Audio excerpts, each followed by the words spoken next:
You can't solve a problem, systemic problem, with a problem from another systemic problem. By that I mean, you can't solve the education system with more dollars. And similarly, you can't solve an economic crisis globally with a bunch of dummies. Dollars are a problem of the economic system. Education is a problem of a societal system.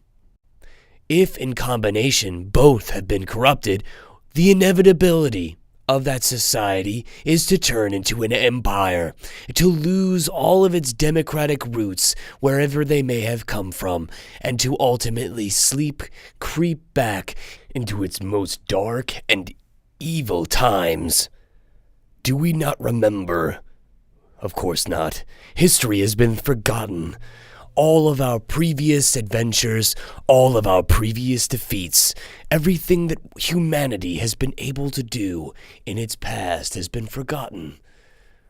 The pilgrimage, the spiritual struggle of mankind has been forgotten. What has happened? I'll tell you what's happened. There's a new religion in this world of modern culture. It's called the mall religion. The mall is the church. The television is your preacher. The dollar bill is your Christian cross.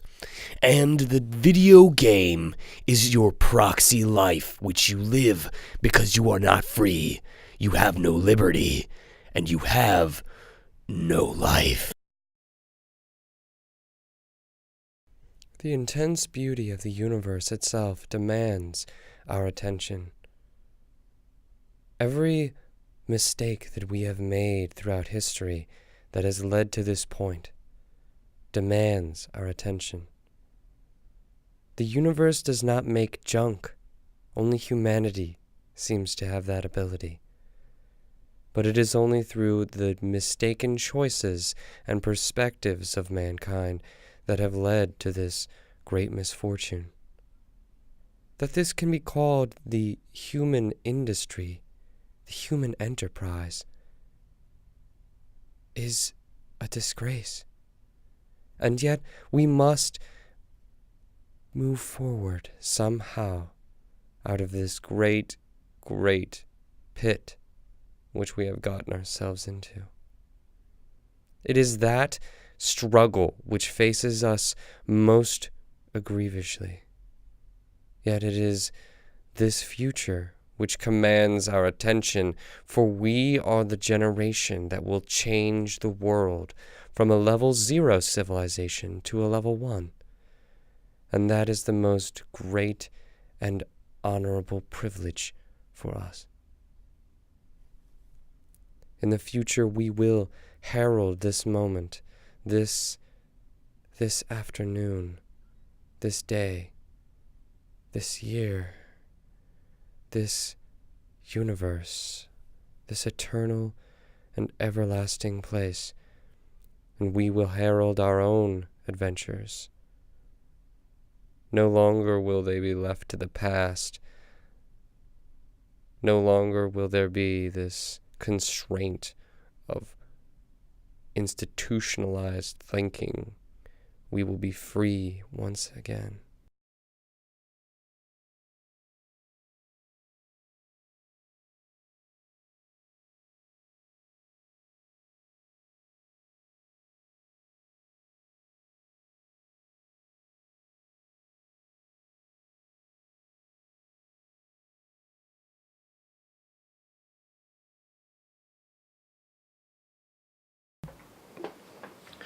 So, the idea that we are a constitutional republic, that we are a United States of America. I do believe that this is a fundamentally false notion.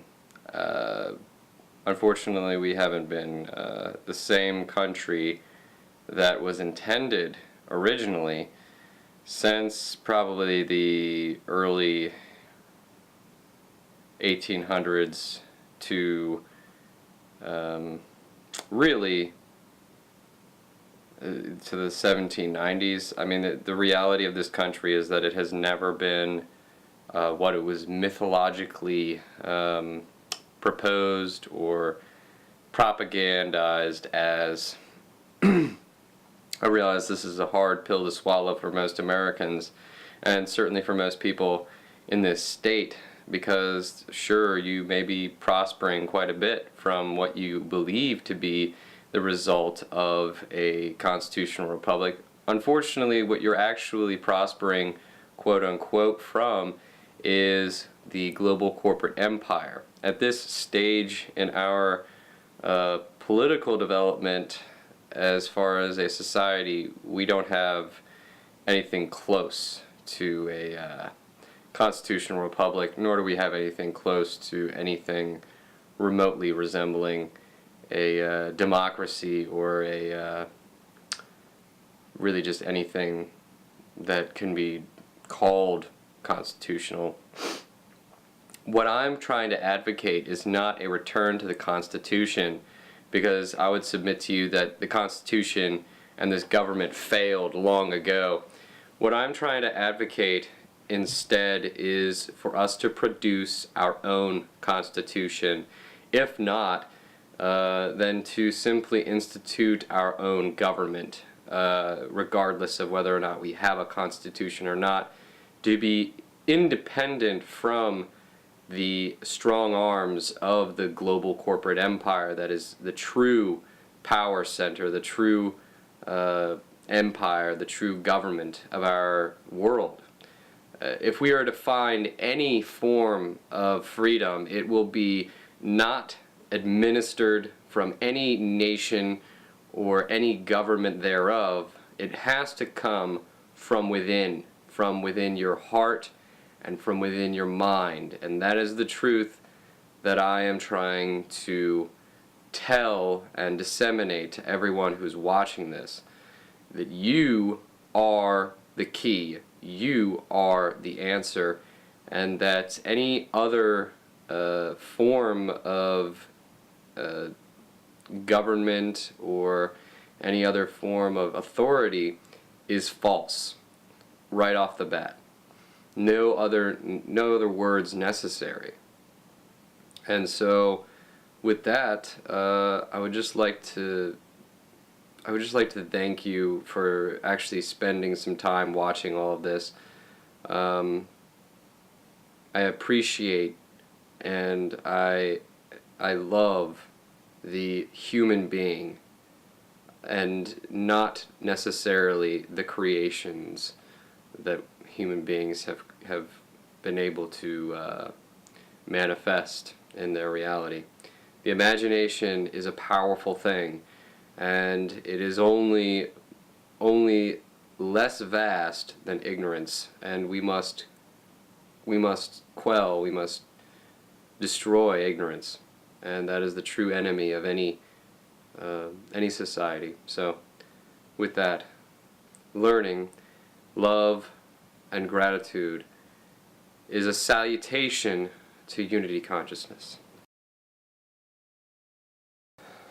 Hello, my name is Matthew Holbert. I am the producer of the program Politics and Religion. I'm here to talk more about education, but I'd like to preface first by just giving you my impression, my belief of how the world works. Education is intrinsically linked to both politics and religion. And without education, without proper education, neither of those two things could really exist in any decent manner, in any decent way. This is because it takes an intelligent person or a discerning and critical-minded person to be able to really even run a government. It takes a population of enlightened individuals to properly function in a society, but it also takes the same for a person to read a spiritual text and really derive any kind of true sacred essence from it. And so truly learning is at the heart of both of those things, and it seems that education has actually been very much, in a sense, dissolved, destroyed over time, and it has been replaced with really just indoctrination and conformity, and so what we have today is a new kind of empire that has stemmed from the gradual reduction of education in general. What has replaced the conventional empire, the national empire, is a global empire. And it's not at the hands of some kind of a government. It's actually a corporate empire, a global corporate empire that exists for the sheer purpose of plundering the earth. Perpetual growth is its doctrine, and we are to be the slaves under this new empire. This new empire is not something that I'm projecting into the future, that this is something that will exist. It already exists. We are already suffering the birth pangs of this global corporate empire. And the only way to really reconstitute it is to establish in our society a new form of education system. And this kind of education system has to be based on the developmental stages of the brain and the mind in order for it to be really effective and legitimate. And it has to have attributes that exist in prep schools and boarding schools, because what they possess is an air of responsibility in the student, that the student is the one who has to be responsible for their education, not the teacher. Now, of course, the teacher is more or less a facilitator of that education and not the sole proprietor of that responsibility. They are not in a prep school. The teacher is not the sole arbiter of information. Rather, the student is in control of their own education. They are the ones who are essentially learning all of the information that they know that they need to learn. So to begin with, the education system, we have to begin at the beginning, at infancy. The infant is far more capable of internalizing a new language than a high school or college student, even middle school. By starting at infancy with a new language, the overall potential of the human brain, just the brain alone, not even the mind, is expanded greatly compared to doing nothing, just stimulating their brain with the first language basis. So from infancy, a child is essentially educated in such a way that the teacher can be anyone.